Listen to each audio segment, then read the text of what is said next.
bawat isa. At narito yung mga sabihin natin na mga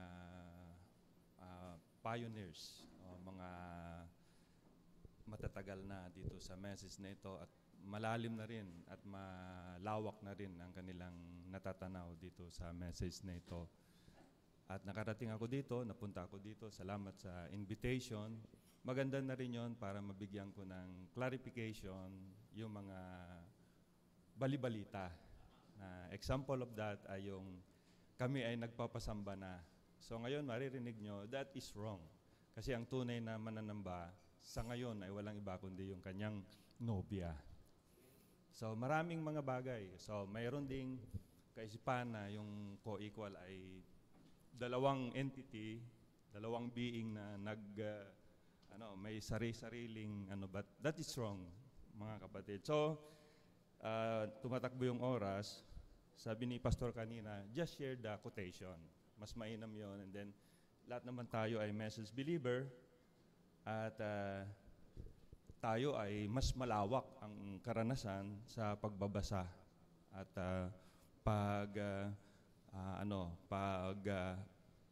pagpapahayag ng salita ng Panginoon. So I will start reading the quotation. Wala akong So kung merong humabol para makita, mas maganda. If not, you can take the yung mga keywords na lang naman kayo. So I will start with the quotation kasi quotation na lang. I-lesson ko na yung explain kasi nandiyan naman lahat sa quotation. So I will start with the statement made by the prophet himself. Sabi niya, "Now what are you going to do when you get all that group together, where the revelation is perfectly in harmony and God expressing it through His word by the same actions, the same things that He did." Kung ano yung ginawa niya noon, for sure, yun din yung gagawin ng kanyang bride in this day. Making the word manifest. That's the main thing. Kasi word bride tayo, imposible na hindi may express, mai-manifest yung word for this day. Changing of. So sabi niya, "Oh, if the church only knew its position, it will one day, the rapture will go when it knows what it is." So, napakahalaga malaman daw ng church, hindi po yung church na nominal church, kundi yung capital C, walang iba kundi yung bride. Sabi ng prophet, pag malaman na ng bride, I will say, yung kanyang position, then one day, the rapture will go. So, napakahalaga malaman ng bride kung ano yung kanyang position, ano yung kanyang kalagayan to begin with. So I would like to read scripture. Kasi lahat naman yan, lahat ng message ng prophet ay kinuha niya sa scripture. So sabi ni Lord, actually it was a prayer from the Lord. Sa John 17 verse 3, i-direct ko na lang yung mga scripture para ma-lessen yung time. "And this is life eternal." Ito daw yung buhay na walang hanggan. Hindi niya sinabi, ito yung way para ikaw ay magkaroon ng buhay na walang hanggan. Sinabi niya, this is life eternal. Ito yung buhay na walang hanggan. Hindi ito yung way para magkaroon ka ng buhay na walang hanggan. "This is life eternal, that they might know thee, the only true God, and Jesus Christ, whom thou hast sent." Ito ang buhay na walang hanggan, na ikaw ay makilala nila, na iisang Diyos na tunay, na siyang iyong sinugo sa makatuwid bagay, si Hesus Kristo. Sa 1 John chapter 5 verse 20, ito yung kanyang declaration. And we are so thankful, binigyan niya tayo ng kaunawaan. At ang kaunawaan ay hindi galing sa atin, Galing yan sa Diyos. Sa verse 20 ng 1 John chapter 5, and we know that the Son of God is come and hath given us an understanding, unawa, that we may know Him that is true. Makilala natin siya na totoo. And we are in Him that is true. Tayo ay nasa Kanya na totoo. Tama mga kapatid? Tayo ay nasa Kanya nung una pa. So later on, we will find out, merong in-express si Lord na type and shadow para ating maunawaan ang mga bagay na ito. So sabi niya, and hath given us an understanding that we may know Him that is true, and we are in Him that is true, even in His Son, Jesus Christ. This is the true God and eternal life. Tama ba mga kapatid? Nandun ba tayo? Identified ba tayo dun sa true na yon? Amen? At sabi niya, this is the true God and eternal life. Isa pang scripture, Ephesians 1, 3 to 4. Blessed be the God and Father of our Lord Jesus Christ, who hath blessed us with all spiritual blessings in heavenly places in Christ, according as He hath chosen us in Him. Saan tayo pinili? Hindi kung saan-saan lang. Pinili niya tayo sa Kanya. Kasi nandun na tayo sa Kanya. Part na niya to begin with. Amen. According as He hath chosen us in Him before the foundation of the world, that we should be holy and without blame before Him in love. So yun yung mga scripture na aking babasahin. And then, si Brother Branham, mga kapatid, he was hindi lang basta messenger. He was a prophet to begin with. I-reveal yung perfect will, eternal wisdom, yung tinatawag na manifold wisdom ng ating Panginoon. So, sabi niya sa church ages, then we come to Jesus, the Logos. And the Logos is the Word. And that Word is God Himself. Tama? In the beginning was the Word, and the Word was with God, and the Word was God. He was the perfect and complete thought expressed. Si Jesus Christ ay complete thought na na-expressed. Tama mga kapatid? And He became known as the Word. That is what He is and forever will be. Now it says that He had chosen us in Him. Doon sa binasa natin sa Ephesians 1. Now it says that He had chosen us in Him. Jesus, before the foundation of the world. That means that we were right there with Him in the mind and thoughts of God. Maybe we can say, thoughts lang tayo. Si Jesus Christ ay thought. Thought of Himself to be expressed. Tama mga kapatid? Kasi siya ay complete thought. Di ba? At tayo ay nasa Kanya. Before the foundation of the world. That means that we were right there with Him in the mind and thoughts of God before the foundation of the world. That gives an eternal quality to the elect. Right? And I like the second sentence or second sentence. You cannot get away from that.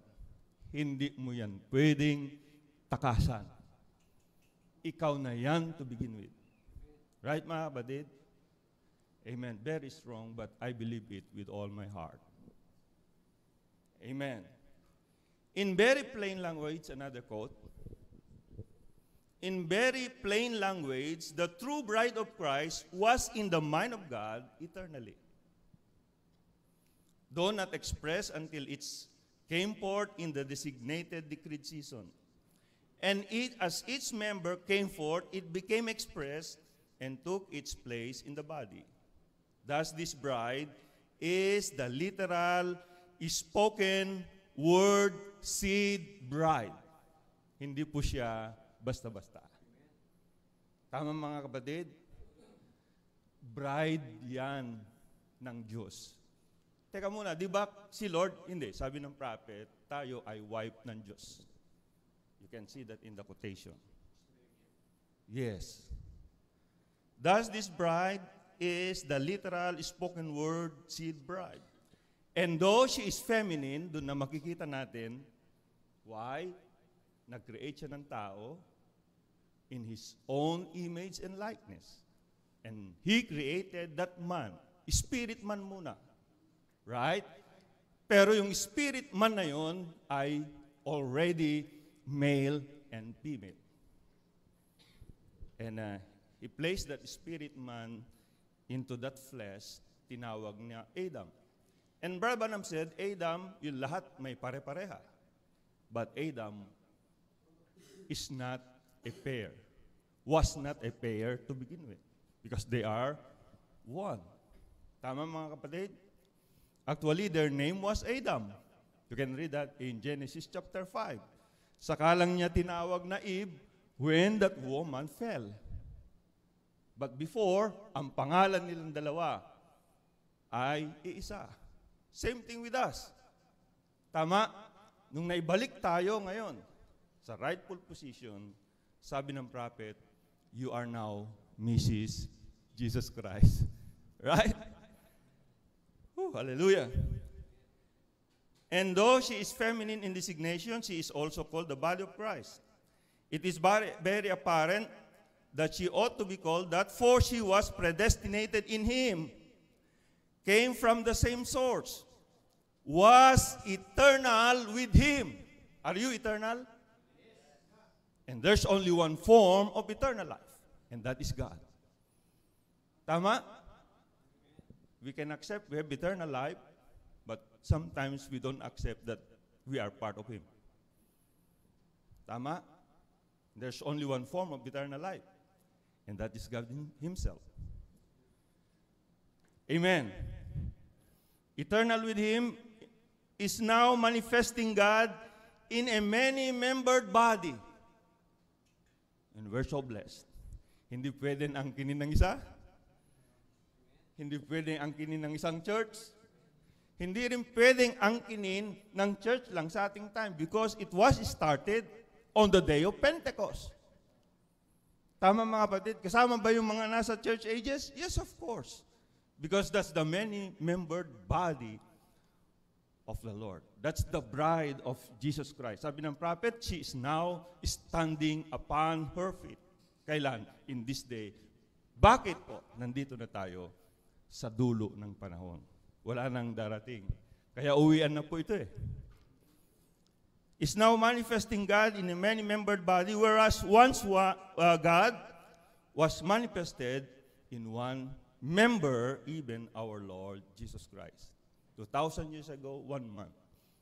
But after that, mga kapatid, in many-membered body. But it's the same. Amen. Now, sabi niya rito, He was God, the Logos. Tingnan natin yung kanyang condescending.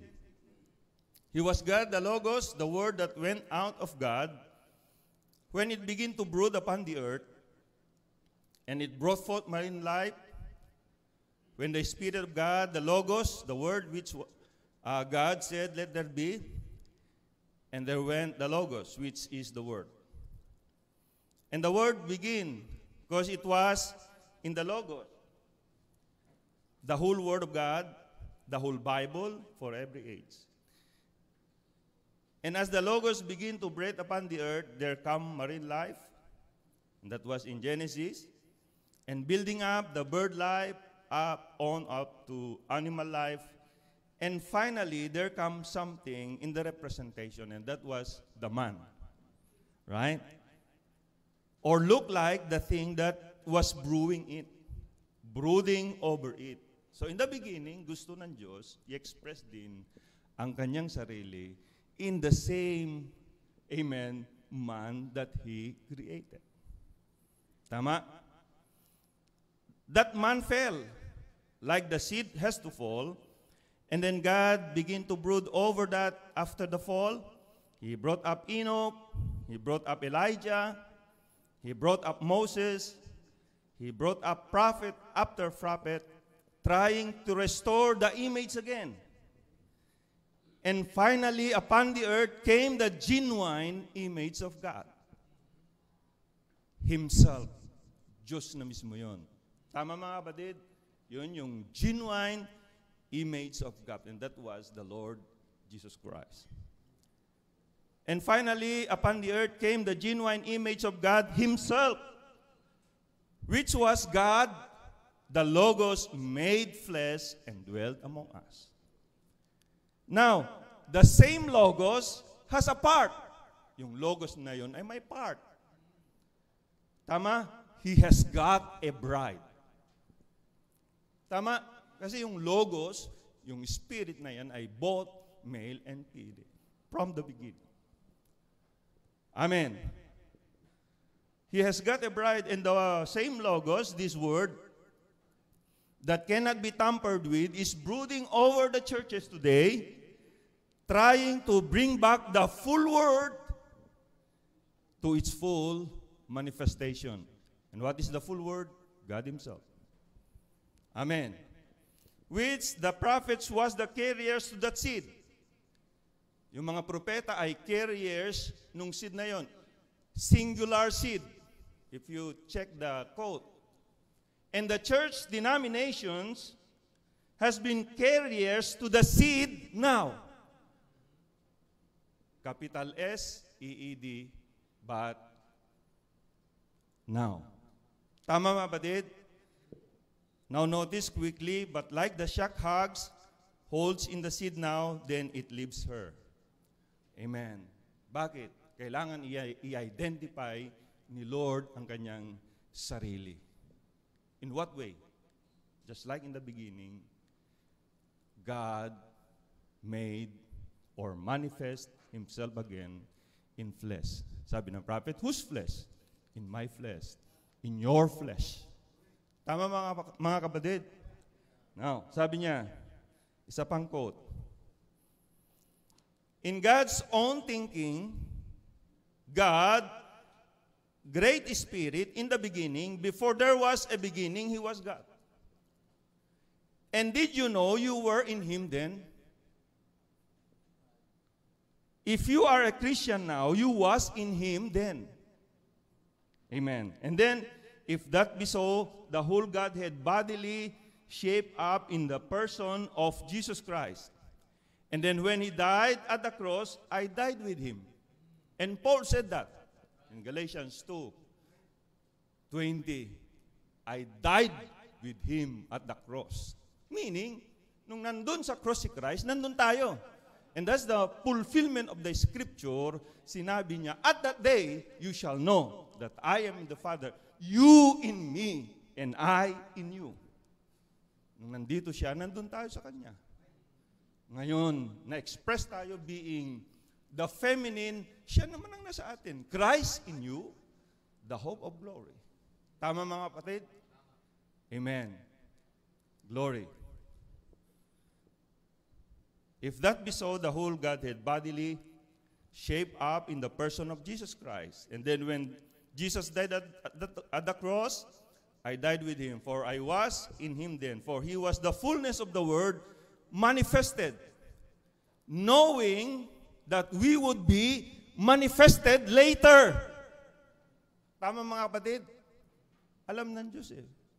Because that's His program to begin with. Just like the prefigure, amen, nandun si Adam, express mag-isa.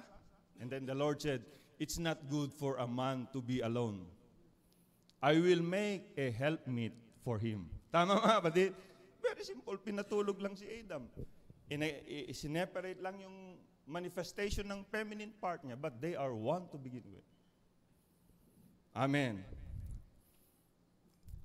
And we was at Calvary with him.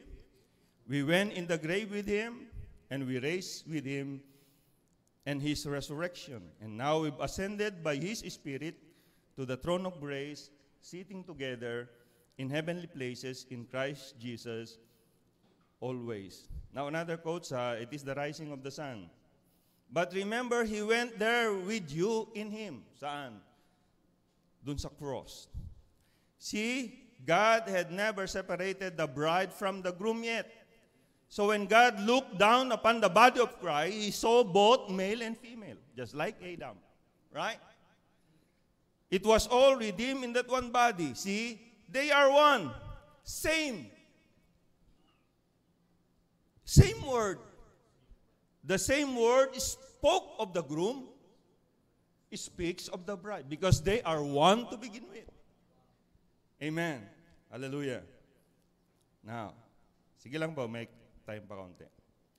God, did you notice in Genesis 1:27, He created man, male and female, created He them. Now, the man was both male and female when it come to being in the spirit of feminine and masculine. Then God took from his side a rib. Did you notice? The body part was a byproduct, but not the spirit. The body part of the woman was a byproduct after the creation had been finished. Amen. So, may kinuhang tadyang sa tagiliran ni Adam. And made a woman, but not the spirit. The spirit was part of Adam, for he was both man and woman. Spiritually speaking, both masculine and feminine. Now, don't you see the great picture? We in flesh are different. Na-express siya, one man. Nag-start sa Day of Pentecost, unti-unti, ina-unfold ng Panginoon yung member ng kanyang body, tinawag na bride. We in flesh are different. We're like a byproduct. Hindi na byproduct, like byproduct. Because why? Ang bride ay hindi byproduct. Walang nabasag, walang nabali na buto ang ating Panginoon. By His Spirit, He creating many sons unto Himself. Ang tawag nun, God-man. And He was the first of that race. Tama mga kapatid, God-man race. He was the first of that race. Kung siya yung first of that race, may kasunod. Sino yun? Yung bride niya. Hindi pwedeng magkaiba. Right? We in flesh are different. We're like a byproduct, a created being by holy wedlock. But in spirit, we are sons and daughters, not some other spirit. Minsan, dito tayo nababalaho dun sa terminology na sons and daughters. Remember, he was also a son. Thou art the Christ, the Son of the living God. Diba? Kung gawin nating natural, sino yung tatay? Si yung nanay. So the Son for me ay the very expression of that invisible God. Amen. The invisible becomes visible. Diba? Amen. So sabi niya, but the Spirit of the living God. But in Spirit, we are sons and daughters, not some other spirit, but the Spirit of the living God. We are in His likeness, in His unity, in the perfect image of the living God, because we become sons and daughters, not separated, but the same Spirit.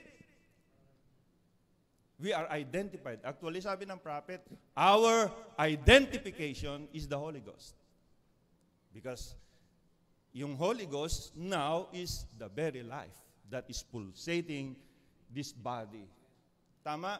Pagdating sa glorified body, it's the same Holy Spirit mag-pulsate. Sabi ng prophet, it's no longer the blood that pulsates the body, but it's the Holy Spirit. Amen. Not separated, but the same Spirit, the same God, the same person, joined in wedlock to the eternal. See, now God planned it that we should not a different. Plano ba yan ng Diyos? Plano niya na hindi tayo iba, kundi siya din. Tama mga kapatid? Siya din. Not some other being of some other tribe, but a real union and offspring of the Almighty, done by a holy union. Now the body comes from mother and father, but the spirit come from God. God separating himself as Adam was separated. Amen. Now, sabi niya, sa Christ is the mystery of God revealed. Now you see his secret? What to? To restore fallen Eve. Amen. Di ba mga kapatid? As she was a prefigure of the church. And I like it. Kung si Eve ay prefigure of the church, napakaliwanag na para sa akin. Si Eve ay hindi iba dun kay Adam because they are one. Amen. Sineperate lang yung manifestation niya, but it's the same. Amen. So ano yung sikreto na binuksan ni Lord in this day? Right? Now you see his secret? To restore fallen Eve as she was a prefigure of the church. So yan yung main, amen, na nilalaman ng sikreto na gusto ni Lord na ihayag. Because when the church really knows her position, then one day the rapture will go. And now notice, as God opened up the side of Adam and took out Eve by his own flesh and blood, and divided his spirit from masculine and feminist to feminist and put it in Eve. Took the rib from under his side and made Eve out of it. So God did the same thing, taking out the side of Christ, the blood and the water, and Christ is the Word, and taking the Word and making up his church, Eve. See, back to himself again, redeemed by the blood that was come from his body.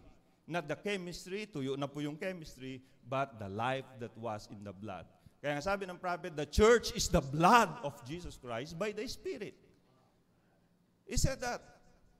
The church is the blood of Jesus Christ by the Spirit.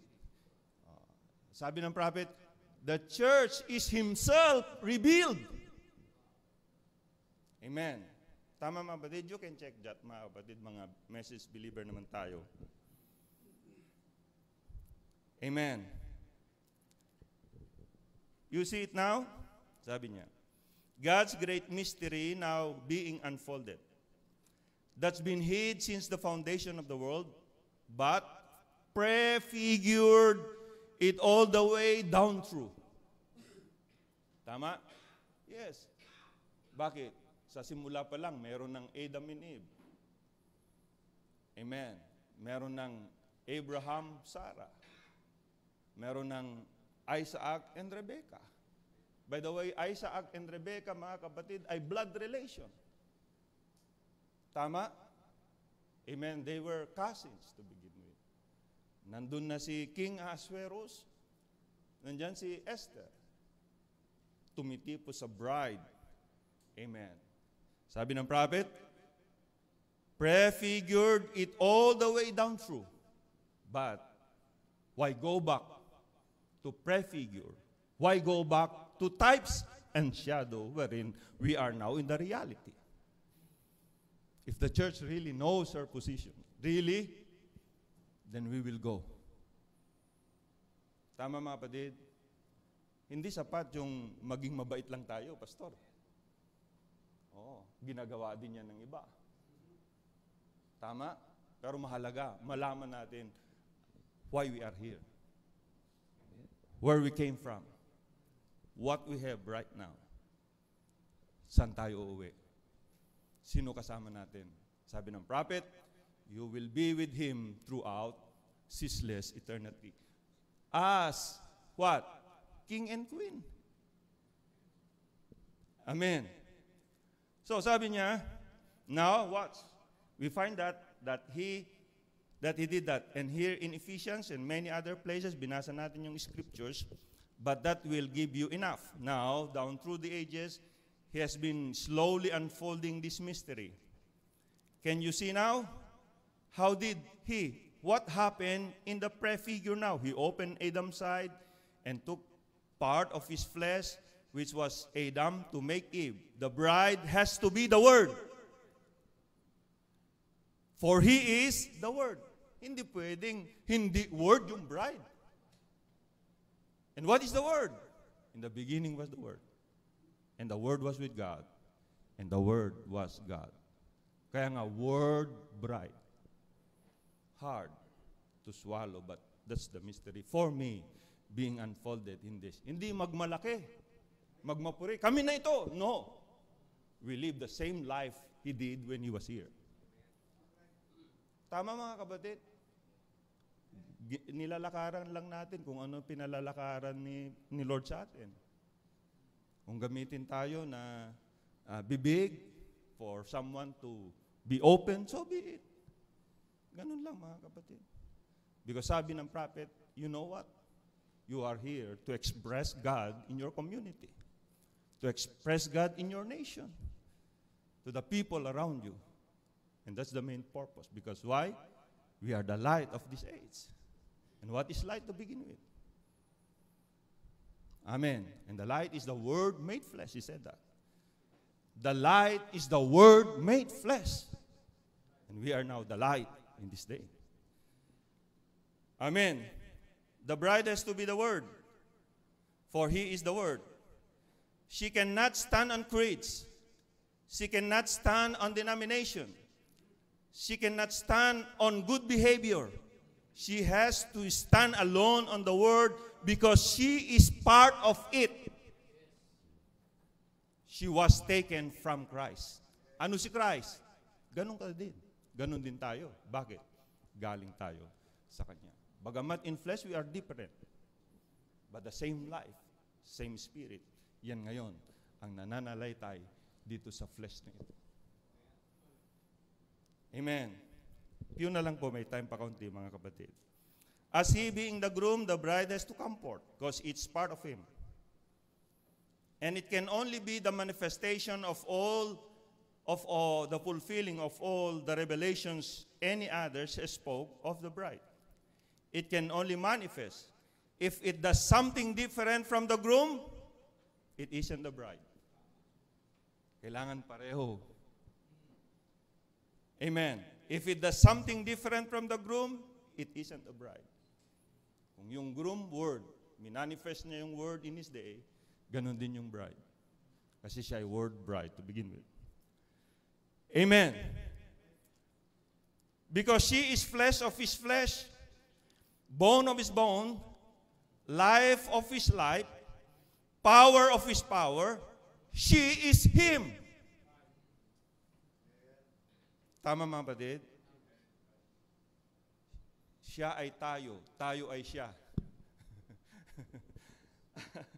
Amen? Glory. As man and woman are one, and woman taken from his side, she had taken a spirit, the feminist spirit from him, the flesh from his side, made both mechanics and dynamics, and that's the wife. Yung wife, hindi lang mechanics. Dapat both mechanics and dynamics. Kulang kung mechanics lang. The spirit of him and the flesh of him and put it together and made mechanics and dynamics. And then he said, they are husband and wife. They are flesh of his flesh, word of his word, life of his life, spirit of his spirit. How do you know it? Bears the same record. Ano yung record niya? Record mo din. Hindi ako nagsabi, si Brad Branham. Bears the same record, same fruit. Amen. Parehong bunga. Ano yung bunga? Turo. Katuruan. Doktrina. Same word. Amen. Manifest Christ. Same life. Same God. Amen. Same spirit. Same word. Same book. Amen. Because why?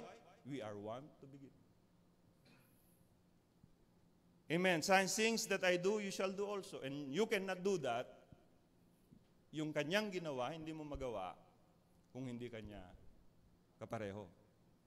Anong gagawin? Yung bulag, makita. Kung ganun yung manifestation natin in this day, maraming maniniwala. Kulang yung kalsada na yan, kung yun ang manifestation natin in this day. First pull, second pull, tapos na sa time ni Brother Branham. But God, if God allows it, it can. Pero hindi na yun yung major. Ang major ngayon ay third pull. And what is the third pull? Revealing of the Word. Hindi lang yung Word 2,000 years ago, kailangan natin makita yung Word in this day. Ano yun? Word bride. Tama mga kapatid? If God permits, hindi naman nawala yung first pull. Hindi naman nawala yung second pull. Pero kung yan, yung main thing natin ngayon, nako, kulang itong church ni Pastor Au. Maraming dadayo dito.